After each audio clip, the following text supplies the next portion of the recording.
नमस्कार प्रेक्षकांनो, माझ्या भक्ती सागर या चॅनलवरती आपले मनापासून स्वागत आहे। आज आपण या शुभ दिवशी गजानन महाराजांच्या भक्ताला आलेला अनुभव ऐकणार आहोत।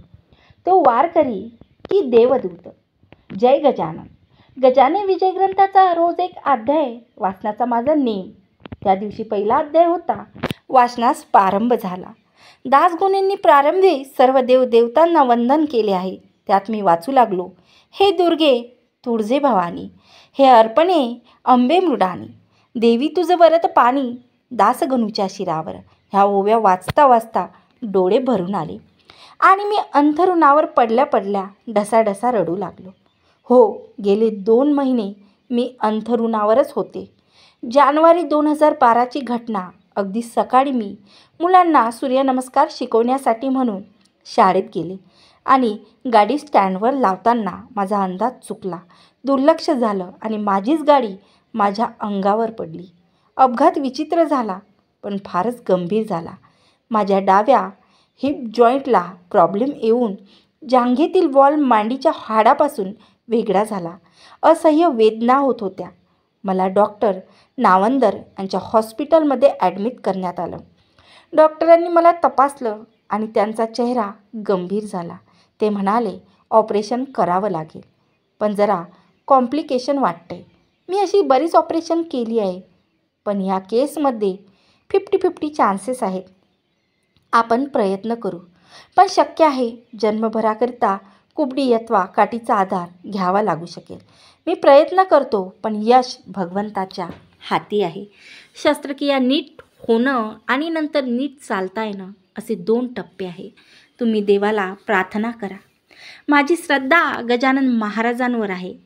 घरचे सगळेच जाणून होते। माझे भाऊजी घरून गजानन विजय पोथी आणि महाराजांचा अंगारा घेऊन आले।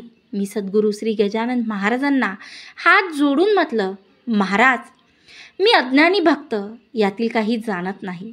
आई तुळजाभवानी, कुलस्वामिनी आणि तुम्ही सद्गुरू, आता तुम्हीच माझे मार्गदर्शक आणि हितचिंतक, असं म्हटलं आणि मला ऑपरेशन थिएटरमध्ये हलवण्यात आलं। ऑपरेशन नंतर डॉक्टर म्हणाले, आता 2-2.5 महिने अंथरुणावर पडून राहायचं, तेही पाठीवर पाय हलू नये म्हणून घोट्यापासून वरपर्यंत लोखंडी स्टँड राहील। नंतर एक्सरे काढू, चांगले झाले तर ठीक, नाही तर परत बॉल बदलावा लागेल। 3 मोठ्या स्क्रूच्या सहाय्याने आपण बॉल जोडला आहे। बाकी त्यांची इच्छा। एवढं बोलून डॉक्टर तर निघून गेले, पण माझ्यासाठी सुरू झाला प्रचंड मानसिक दडपणाचा काळ। शरीराने अंथरुणावर बंदिस्त, आंघोळ बंद, आता सबकुछ अंथरूण आणि मनात एकच विचार, 2-2.5 महिन्यानंतर काय होईल? आज हे सांगायला सोपे आहे, पण अशी वेळ कधी कुणावर येऊ नये। जो भोगतो त्यालाच कळतं। माझ्यासमोर 2 प्रश्न होते। एक, ऑपरेशन यशस्वी झाले का? आणि 2, मी पुढील आयुष्यात कशी चालेल?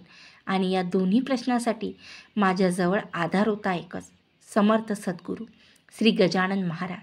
माझ्या खोलीत गजानन महाराजांचा फोटो होता। निजल्याची शक्य होत होतं, म्हणजे जमेल तसा एक अध्याय व गण गण गणात बोते नाम जप, कधी मोबाईलवर राम रक्षा, हे सर्व मी करीत होते। आमची कुलस्वामिनी तुळजापूर भवानी, तिचं स्मरण करून मी म्हणायचे, आई, सद्गुरूंना मी प्रार्थना करते आहे। गजानन महाराजांना म्हणायचे, सद्गुरू मार्गदर्शक, असं मी ऐकत आले आहे। तुम्ही हे सर्व योग्य मार्गावर आणाल ना?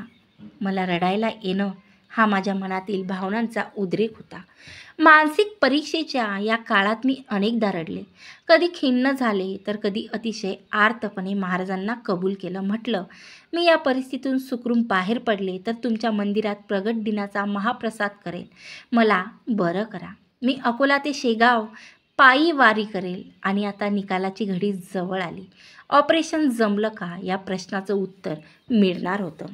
अशात 2.5 महिन्याचा एक दिवस एक्सरे काढला। महाराजांच्या कृपेने ऑपरेशन यशस्वी झाले होते। पूर्ण हाड जुळले होते। लोखंडी स्टँडमधून माझा पाय निघाला होता, पण पाय बारीक आणि लाकडासारखा कडक झाला होता। तो आपले काम विसरला होता, पण एवढे निश्चित की गेले 2.5 महिनाभर मी ज्या राक्षसी शंकेने ग्रस्त होते, त्या माझ्या मानसिक अवस्थेतून महाराजांनी मला सुखरूप बाहेर काढलं होतं। आता दुसरा प्रश्न बाकी होता, मला नीट चालता येईल का? कुबडी सुटेल की नाही? पण याही प्रश्नाचं उत्तर मला महाराजांनी दिलं. मात्र उत्तर देण्यासाठी महाराजांनी निवडलेली पद्धत मला तरी लाखात एक वाटली. ती पद्धत आयुष्यभर विसरता येणार नाही अशी होती. एक्सरे रिपोर्ट ठीक आल्यानंतर डॉक्टरांनी मला प्रथम वॉकरच्या साहाय्याने हळूहळू चालून पहा, पायाला योग्य पद्धतीने मालिश करा, तज्ज्ञ लोकांच्या मार्गदर्शनाखाली पायाची हालचाल करा असा सल्ला दिला. वॉकर घेऊन पहिल्यांदा उभी राहिले तेव्हा पायासह संपूर्ण अंग थरथर कापत होते. माझी बहीण नियमित पायाला मॉलिश करून देत होती. आमच्या परभणीतील डॉक्टर गिरीश वेलणकर यांचा योगाचा भरपूर अभ्यास आहे. त्यांच्या मार्गदर्शनाखाली पद्धतशीर पायाची हालचाल होत होती.